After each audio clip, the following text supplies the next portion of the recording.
Terima kasih teman-teman, salam kenal, saya Kikin Tarigan, saya Komisioner Komnas Disabilitas.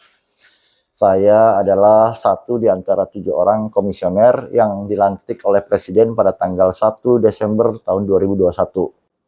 Mungkin teman-teman belum tahu tentang Komisi Nasional Disabilitas ya. Komisi Nasional Disabilitas adalah salah satu lembaga HAM RI.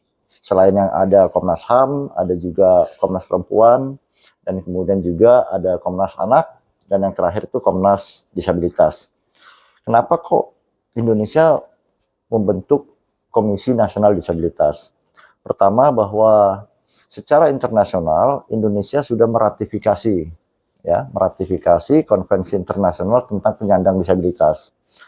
Nah, salah satu akibat dari kita meratifikasi itu adalah pertama kita menerima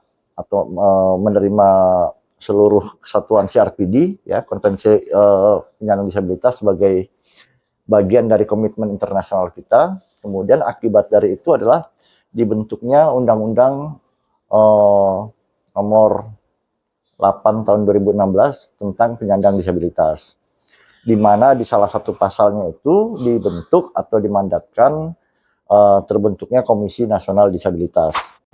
Assalamualaikum warahmatullahi wabarakatuh. Saya Gus Saifuddin selaku Ketua Umum Forum Ulama Santri Indonesia atau Koordinator Ulama Santri Indonesia. Salam jumpa. Masalah utama disabilitas itu stigma. Ya.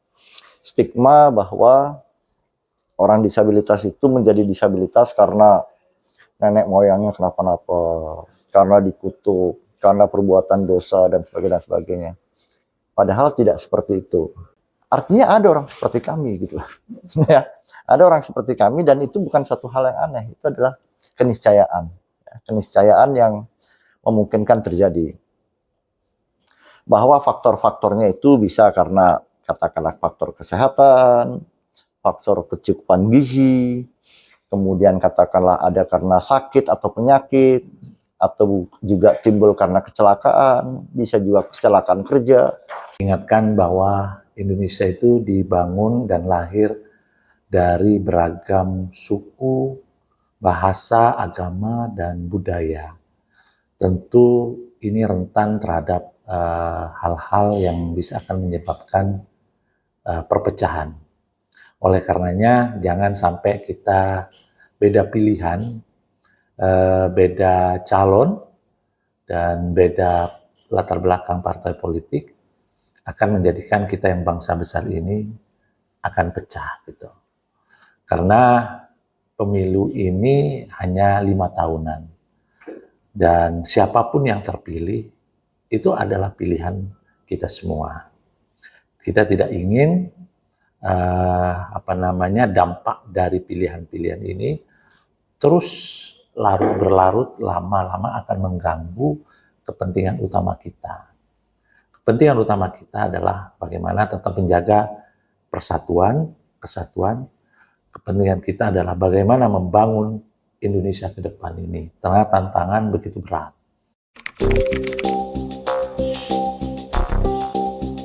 Sesuai dengan Undang-Undang 8 2016 ya, bahwa penyandang disabilitas itu punya hak politik ya, punya hak politik. Hak politik itu kan ada 3 pertama ya. Yang pertama adalah hak menjadi hak didata. Arti didata itu jika dia berusia 17 atau sudah menikah, apapun ragam disabilitasnya, dia mempunyai hak pilih. Yang kedua, dia mempunyai hak untuk dipilih. Yang ketiga itu dia punya hak untuk berpartisipasi sebagai penyelenggara juga. Ya. Nah, di sini kita melihat ya, pertama negara sudah melakukan pendataan, pencocokan penelitian kemarin. Data dari Kementerian Dalam Negeri telah diberikan ke KPU, dan pemerintah KPU dalam hal ini sudah melakukan pendataan dan pencocokan penelitian. Angkanya kemarin kalau tidak salah berkisar 1,2 juta ya penyandang disabilitas. Nah, ini bisa saja masih belum semua terdata ya. Bisa saja juga sudah beberapa, tetapi kita mengapresiasi itu, walaupun ke depan tentu kita berharap ini akan lebih intensif lagi, dan juga berdasarkan ragam disabilitas yang dialami oleh penyandang disabilitas itu sendiri.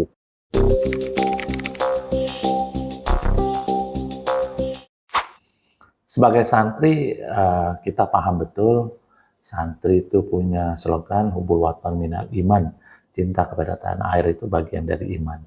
Jadi kecintaan kita terhadap bangsa dan negara itu adalah yang paling utama. Pilihan-pilihan itu adalah bukan menjadi tujuan akhir, gitu loh. Justru tujuan akhirnya adalah kesejahteraan itu sendiri. Jangan sampai tujuan akhir ini harus dikorbankan untuk kepentingan-kepentingan sesaat, gitu loh. Dan tentu santri itu komunikasinya itu akan lebih mudah karena sesama kita, sesama santri dan para ulama, dan tentu santri itu kan sangat takdim, sangat hormat kepada para ulama dan kiai.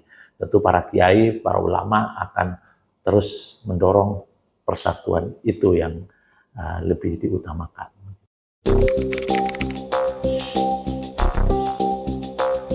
Ini yang sudah kami bicarakan juga dengan Bawaslu RI dan juga dengan KPU, dan nanti tentu saja juga harapan kita banyak hal-hal yang bisa dikembangkan oleh Bawaslu ataupun KPU, bahkan juga mungkin partai politik ya. Artinya bagaimana partai politik itu mampu memberikan materi-materi kampanye sesuai dengan ragam disabilitas teman-teman. Ya, itu penting ya. Sehingga katakanlah teman-teman netra, teman-teman tuli dan sebagainya itu bisa mengerti partai ini apa sih bedanya partai A dengan partai B dengan partai C. Program kerja. Apa perbedaan capres A, capres B dan capres C itu kan harus terkomunikasi gitu ya. Jadi kami akan sangat mengapresiasi kalau ada partai-partai, ada caleg capres-capres yang memberikan kampanye ya, kampanye sesuai dengan ragam disabilitas yang ada. Ingat bahwa masa depan itu akan sangat tergantung anak-anak muda saat ini. 5-10 tahun yang akan datang kalau kita melihat Indonesia, lihatlah anak-anak muda saat ini. Kalau anak-anak muda antipati terhadap politik, maka kita khawatir 5-10 akan datang Indonesia akan mengalami kemunduran. Apalagi Indonesia sebentar lagi akan menjadikan bonus demografi. Jadikanlah itu peluang, meski itu ada tantangan, saya yakin jangan sampai anak-anak muda ini juga menjadi alat untuk menjadi terpecahnya kita. Apa yang kita lakukan ini demi bangsa Indonesia, demi anak-anak muda masa depannya yang lebih baik, untuk Indonesia yang lebih baik.